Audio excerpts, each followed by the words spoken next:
Dance Solutions. Today we have Tiger here. And my name is Sandra Faustina. I'm a dance instructor and also the founder of Free Movement Solutions.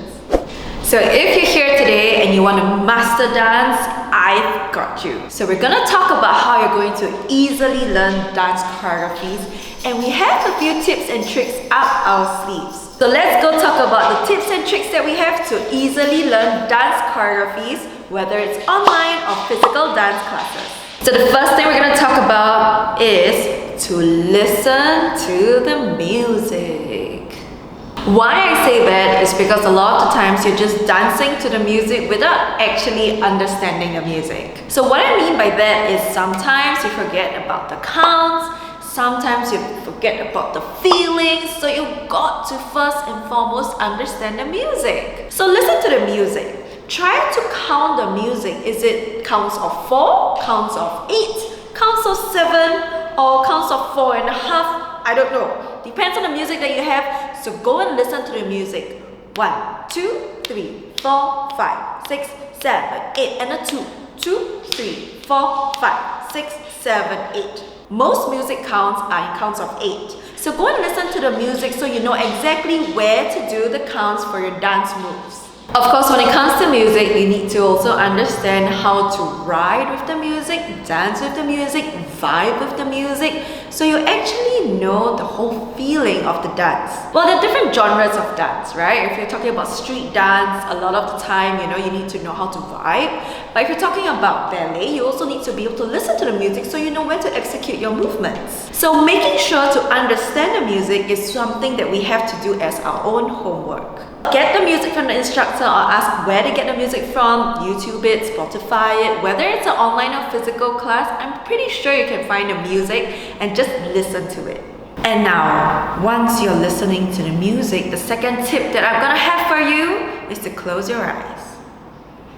Now, why I say to close your eyes is because sometimes visually there are a lot of distractions going on around us. So when you close your eyes and listen to the music, you'll realize that there are a lot of things that you haven't heard before. So when you have your headphones on, your AirPods on, or I don't know what else you use, your speakers blasting out loud, just close your eyes and internalize the music and really listen to it. You will hear different things you didn't hear before, whether it's the bass, whether it's the drums, whether it's the violin. I don't know what music it is that you're gonna listen to, but just close your eyes and just close your visual side of things and just listen to everything that you have in mind.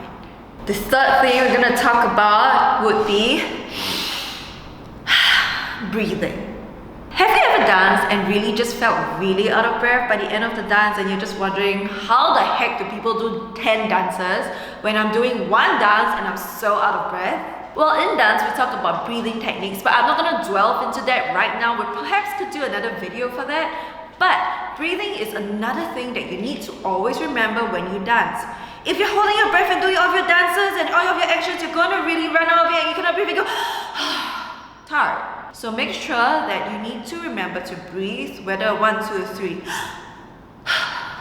and let go, or hold and go. So remember to breathe, or even ask your instructors about how to breathe as you dance, so that regulating your breathing would mean that you can really elongate how you can dance throughout the whole dance and not be super enthusiastic about the dance at the beginning, but by the end of the dance you're so out of breath that you're just not performing anymore. So breathing is definitely something to work on. So always remember, if you're not sure, you can always ask your instructor or wait for a next video coming up. The fourth way to easily learn a choreography would be to go full out.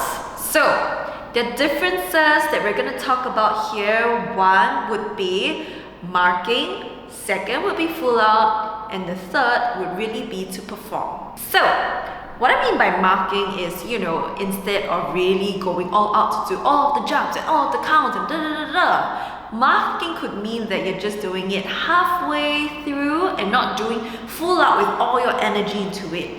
This is a technique we use to conserve energy for the real show or for the real full out. Now when we say full out, it means that okay, you're gonna put it, make sure your execution is right, your timing is right, everything is right there when we're asking for it. So that's a full out. But in interesting thing is when you're talking about performance, performance is a lot about the performance quality.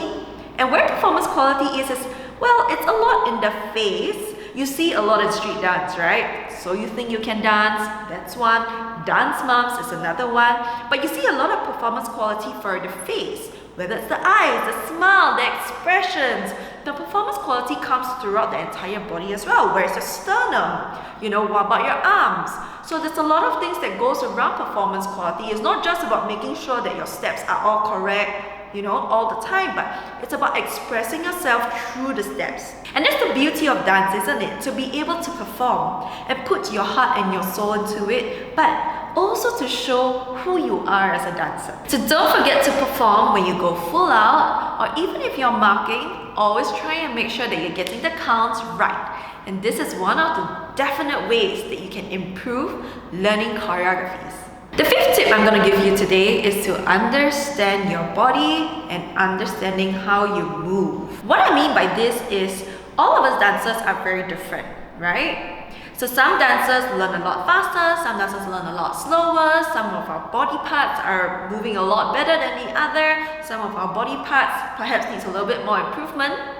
Perfect. You as a human being and as a dancer, you are born perfect and you're made perfect. The only question is how we're going to improve that, alright? So let's say for instance, I know that for myself as a dancer, I'm always lacking on my lower half of my body, which means that my lower limbs, my legs need more work as compared to my arms. So why and how I'm going to break things down so that I can get a little bit better when learning a choreography is to focus on a different body part at each time.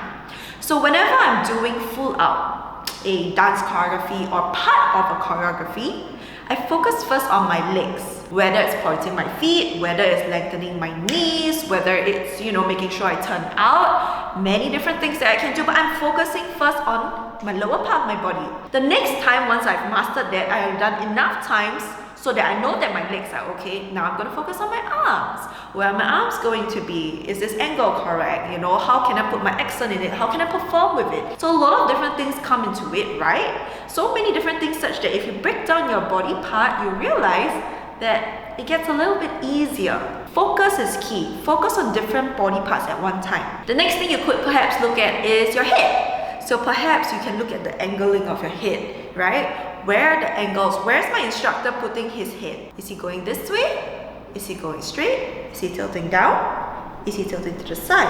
I don't know. But the only way to know is for you to realize it yourself by focusing now just on your head. Of course, there's so many different parts of the body to break down, so go slow, take it one step at a time, okay? But really break down your body, kind of like dissect your body and go one part at a time, master it, put it all back together, and you've got your choreography much better.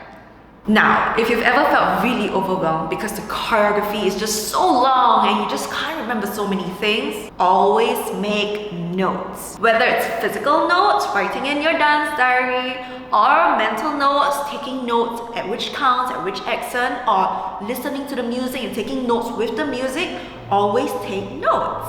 Now, I know of some dancers who would write after class, they take out their pen, take out their dance diary and they start writing it down. That's a really good habit to have, right? But if you're more of a mental person where you really want to take mental notes, definitely one way to do that is to really listen to the music and take note on which count and which count and which count or which accent that you really need to go. If you're not sure, check your instructor as well. Best person to check with. The last and final tip I'm going to have for you is to mimic the choreographer's movements before making it your own. Now, what I mean by this is a lot of the times as a choreographer, you could be really different as a dancer when you're dancing. But that's okay. All you need to do is to first understand how the choreographer is kind of expecting you or wanting you to move. And once you master that, you can then go on to add your own accent, your own flavor to it.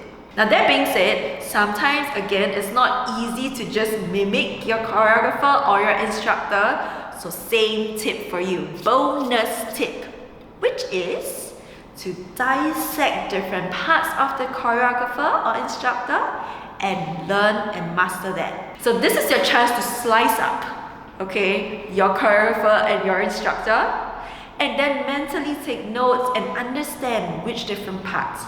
I'll give you a very clear example. When I dance and I'm trying to learn a dance choreography, when I look at the instructor or the choreographer, the first thing I'll look at the legs first. I'm not going to look at all the different body parts, I'm just going to look at the legs first. Okay, this leg goes on which side? Okay, how about the other leg? Which leg does that go? Once I get the base correct, then I look at his arms or her arms. And I go like, okay, where are her arms? Are her arms up on this angle? Where are the palms? Are the palms facing down to the audience, facing up to the ceiling? Depends on where it is. And then once I'm done with that, perhaps I'll do the head. Okay, where's the head going to be? And then perhaps if I go even further, it could be the eyes. How is she looking up? Or is her eyes down? What's the intention? Everyone does it differently, but this is definitely a tip that really changes your whole choreography game or learning your choreography game. And this is going to make sure that you're going up one step further and one step higher than everyone else. Have you tried any of the tips that were given you today in class? Or whether you're learning it online, have you tried it at home? If you have, drop it down in the comment below and tell us which one really hit the spot for you in helping you to learn dance choreographies faster. Now, if you found this video really useful, don't forget to like and subscribe, and it will really help us as a brand and make so much difference for all of us to keep producing more great content for you. Now, if you have any questions or if you have any topics in mind, burning desires that you really need to know about how to master dance, tell us. Whether it's dropping it down in the comment below, whether it's WhatsApping us, Facebook us, Instagram us, DM us, anywhere, tell us. And if we see that, we might just make it as a content topic for our next week. So I hope you've enjoyed this video. Once again, at Free Movement Dance Solutions, we are always here to support you with your dance journey. Take care, stay safe, until next time. Bye!